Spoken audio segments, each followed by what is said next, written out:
Hello and welcome to the West Ham Transfer Rumours Show, and there's plenty of it. What was going to be the content this morning has changed quite a bit, actually, with a couple of announcements from West Ham United and a couple of big transfer rumours. So let's start with the big one that's just come out in the last half hour to an hour or so. Gonzo, this morning it was believed that West Ham United had submitted a £20 million bid for Barcelona midfielder Andre Gomes. It's come out in the last half hour or so that he's decided he wishes to move to Everton, and West Ham are sort of deciding, oh well, and that's it, that's the end of it. We don't want to bid for him anymore. You were sort of blowing hot and cold on this player a little bit. Were you sort of still a little bit cold on him, or were you warming to him again and a bit disappointed now? No, I'd gone completely frigid, and I'm quite pleased that he's not going to sign now. To be honest with you, I've watched a bit more of him. Obviously, we spoke about the goals, the lack of goals, the lack of assists. That was a concern for me, particularly from central midfield. And I think having banged on for ages and ages, for months, years, whatever, about having an athlete in the middle, about somebody that's box to box, the more I watched of him, the more I realised actually he just wasn't mobile enough. Basically, really good with the ball under his feet. Actually, when travelling with the ball, 2-footed. I mean, he's got an awful lot going for him. I'm just not sure that he's what I think we need at West Ham. I think we need more energy than he provides. So, had he have come in for 18, 20 million, I wouldn't have been disappointed. Don't get me wrong, but if he's not interested, well, that's reason enough not to get him. If it was going to start becoming 25, 30 million, then no anyway, because I'm not sure. I think we have some technical players in the team. I think we need a little bit more energy, basically. I'm disappointed. I think he's a wonderful player. Player I really liked watching. Type of player I'd love to see at West Ham. However, I expected this to happen. I said to you, didn't I? I said we're not going to get him. I don't think he's going to come to West Ham. Not necessarily was he too good. I just felt like he had better opportunities, or he had or such like, and it's been proven that way. He feels that Everton's a better fit for him, and he's also had the year there to sort of try, etc. Fair enough. Can't complain. While I'm disappointed, I'm not upset. I'm not angry. There's none of that. It's just a little bit of a warning now. I think the only thing that's worrying me is that's Pellegrini's main striker target and main midfielder target, if we believe the rumours, that we've missed out on, and that's that's not good. You know, those two positions are our priority, and we're already sort of down to our second target on both a little bit. And West Ham need to make sure they get number 2 for both positions. Otherwise, Pellegrini's, as much as he got back last window, it starts to sort of get a little bit frustrating in this one. You can't, give him 2 goalkeepers on a free and go, well, we backed you there, didn't we? I don't suspect we're going to see David Martin up front anytime soon. Funny enough, how I just said at the start of the show about the news changing, the news has literally just changed. Since we started the show, Lucas Perez, West Ham United have confirmed Lucas Perez has now left the club. So that's done. I mean, I was going to discuss that anyway because it was probably going to leave, but it's confirmed now. The rumour was a couple of £1 million. I mean, it's not much, but I suppose it's about getting the wages off the thing. But now we've only got 2 strikers at the club, 2 senior strikers. Does that put a little bit of pressure on to get a striker going? Are you disappointed to see him go with that? Yes, there will be pressure on, and no, I'm not disappointed to see him go. This has turned into a good day in many respects. We're clearly clearing the decks because we've had the number of young players released, Martinez and the like, who we discussed.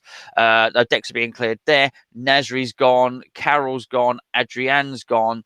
If as is to be the rumour, and I don't have any reason to believe it's a lie because everybody says the same thing, Perez was on 70 to 75 grand a week. That's massive. I think we may well have saved ourselves at least 300 grand a week as things stand at the moment, something like that. I think Nasri was on 75 or something like that. Carroll was on 90, perhaps. Adrian 45. A smattering of people that are on 6 or 7. So that's a massive chunk of wages. Fernandez will obviously talk about in a minute as well.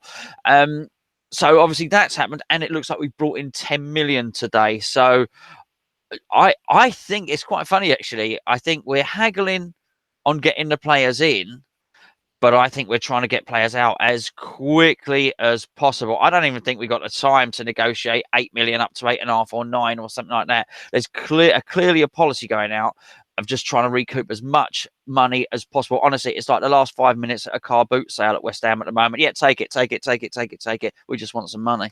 I think it's a clever thing to do, though, because if you, let's just say Perez doesn't go until the last week of, well, not the last week of August, the window shuts, I don't know, halfway through August, whatever day it is, halfway through August, the window shuts. So that's 6 weeks of wages, essentially, you've just saved yourself. And like you said, if he's on that much money, it's nearly on £500,000 you've just saved. So you could argue that actually, while the transfer fee is 2 million, it's 2.5 in reality, that would just got off him. Perez is one of those frustrating players. I had high hopes for him, actually. When he came in, I thought, this is fantastic signing. 4 million, I was buzzing with that for £4 million, but he's been a very disappointing signing. I mean, you could argue that he repaid us his goals. He won a couple of games for us, which you could argue sort of paid the transfer fee in terms of finishing higher than Watford, etc. So it wasn't a disaster signing. This isn't a disaster. This signing was just one of them. Didn't quite work out, but you know what? Thank you, Lucas. You came in. You didn't really try that hard, but you scored a few important goals. So fair play. I don't begrudge him. I've got nothing against him. He's going back to Deportivo Alaves, which is a league which clearly suits him. All you have to do is compare his stats from Arsenal to when he was over in Spain, etc. You can see that's where he belongs. So I think he'll probably have a good season actually there next season. But it now leaves us with 2 senior strikers, so it does. I think it puts a little bit of pressure, and we've only taken in £2 million in transfer fees for 2 strikers leaving the club. Now, granted, it frees up about 150 grand a week wages, but it's not as easy as like on FIFA when you go on, you've got your budget adjustment slider or something. You can just go, there you go, or just changed it from wages to transfer. It doesn't quite like work like that in the real world. Pellegrini's not sitting with an Excel spreadsheet, just moving a cursor along, thinking, there we go, I'll just convert some of that little money into transfer fee and away I go. So it's not as simple as that, but like you said, it's about clearing decks. It's an unusual way of doing it. Usually you buy someone, then you sell the guy that you've just replaced. So I think this sort of confirms the £30 million transfer budget in my eyes. I think this is Pellegrini trying to get up to 50 or 60 as quick as possible and then going out and getting these 2 players with the money. And like you said, one other player has left today. Fernandez has gone to Germany. Not a secret. For a while we were praising the Roberto being done on the quiet. These ones haven't been done in the quiet. Fernandez has left, £8 million. What do you make of that?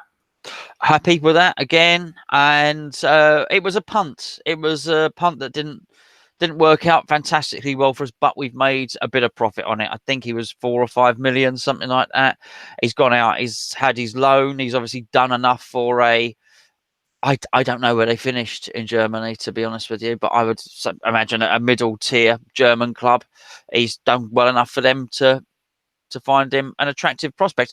I don't think he possibly won't remain an 8 million player. Maybe he will end up being a 15 million pound player, but there's not space enough in the West Ham team for us to develop him to become a 15 million pound player. Maybe that will happen in Germany. It possibly will, but I don't think he's going to come back and embarrass us. I don't think we're going to see him playing for Bayern Munich anytime soon. So, yeah, I think bearing in mind what Pellegrini's doing is trying to bring in as much money as possible, as quickly as possible. I think it was probably a good move. Perhaps he's wondering why Fiorentina didn't activate the clause because they had first refusal. Who knows? Whatever. But yeah, we're just trying to get people out quickly. It's probably old you said about the strikers. Probably poor old Chicharito, who desperately wants to go to Valencia, is probably like the last bloke on the Titanic, watching everyone disappear with the safety jackets, but not that we're a sinking ship, of course. But yeah, he's probably left here thinking, well, hold on, I need to go. But what you said about the 2 strikers, I wouldn't be surprised if we are holding off saying, well, hold on, we've got to bring one more in before you can go, which would be the sensible thing to do. But I'm pretty sure he's sat there wondering what the hell's going on, Are we doing a cup of tea this week? I'm going out tomorrow, but no reason why not Wednesday, yeah, mate. Brilliant, because I want to elaborate on this. I won't do it in this video, otherwise it's like a 5-minute discussion at least. But for Fernandez, I think you said he might be a £50 million player. You could be right, but he could also end up being a £5 million player. We don't know. This is the risk we've taken. We've sold him at what I think is a reasonable fee. Like I said, I think last season was the season that we should have gave Fernandez a chance. I actually think the wrong decision was sending him on loan. It's not selling him; it was loaning him out. I think when you compare him and Cullen's a couple of million quid. He's homegrown. Fernandez is 8 million quid. He's not homegrown. I think homegrown thing's a big factor in some of these sales actually, and I think that's going to be one of the things that apparently someone asked about Alan Creswell and we've rejected it. And I think if Alan Creswell was not homegrown, I think we might have certainly debated selling him, if you like. This thing's going to be a bit of a throttle for West Ham in this window. But I'll go more into the Fernandes thing when we do a cup of tea. There's a point I want to make, which is not really related to his fee, etc. We've signed 2 goalkeepers since we last did a transfer show. I know we've discussed this in the 24-hour stream, but I'm not going to expect anyone to watch all 24 hours to find out what we think about signing Roberto from Spain. But we'll talk about the secret part in the cup of tea. But in came Roberto, and more surprisingly, perhaps, we signed David Martin as well. However, it's believed that both of their wages combined is less than Adrian's. Is that sort of why you think we might have brought 2 in? Because by the sounds of it, we're going to loan out both under 23 keepers. And from what Sean said on the live stream, it sounds like one of these is going to be the under 23 keeper next year. Yeah, I mean, he did call it spot on, didn't he? Really. I've been waiting. My van's been in the garage. I've been waiting at home all day for my van to be delivered back to me. So I've been watching everything that's been going on all day, and obviously there's a lot of negativity surrounding David Martin coming to West Ham. There is an awful lot of it, and I did also wonder why we were bringing in a third keeper, as it were. However, having seen his videos, as I said, I've had an awful lot to do today, so I've watched the club video. Listening to him saying that he used to spend his summer holidays, 6-week summer holidays, with his dad at the training ground, he won me over, to be fair. Not because I think he's going to become David De Gea, and not because I think he's going to be a legend of the club, but number one, it ticks the quota, as you mentioned. You picked up on it the first time. It ticks the quota, the homegrown quota, which we were sailing close to the wind on. Number two, he's going to be a good player to have around the training ground. I know we're at Rush Green and not Chadwell Heath, but he's going to be a good player to have around the training ground. Number three, it's another person in the squad that gets West Ham and understands West Ham. We're not going to get anybody that understands West Ham any more than somebody that spent his childhood years being tied up to the goalpost by Julian Dix, as the story said in his anything. Oh, it was a really nice piece. We've saved lots of money on lots of different players. If the geezer's coming in and he's on 15 grand a week in our, in footballer terms for a backup goalkeeper, honestly, I don't mind. I think it'll bring a lot to the training ground. I've softened my stance on this one as well. I was a bit, what's the point on this? But like you said, the interview sort of got me as well. And since finding out apparently he's really good with the youngsters as well, I thought, well, that's maybe us planning for sort of after David Martin hangs up his gloves, so to speak, that maybe we keep him in the club as well. I'll tell you what, you were talking about our plan is clear at the deadwood. We also had a plan for our goalkeeper situation quite a while ago, and that is those 2 kids are going out on loan. So we need 2 old keepers in that are cheap, that aren't going to complain about lack of minutes, etc. We get them in. One plays under 23s, one sits on the bench every week, sorted. And they're both cheap as chips. There's no risk here. Both of them are on 2-year deals. If it doesn't work out, so what?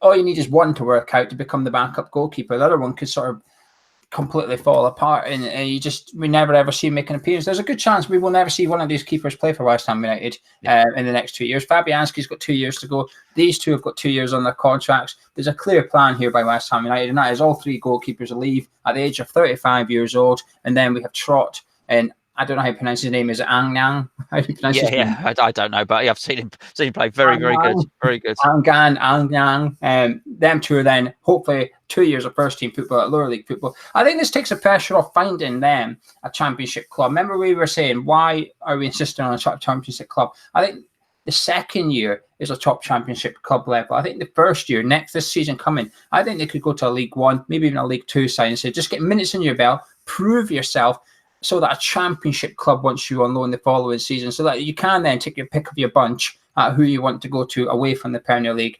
Could be fantastic business by West Ham. Only time will tell, though. The Perez we've already discussed about. Fernandez is still being linked to Valencia. We're not going to go into too much detail in this one, otherwise the video lasts a while. But Valencia are also making moves for Maxi Gomez, apparently. Apparently they're negotiating with our transfer target to get Maxi Gomez.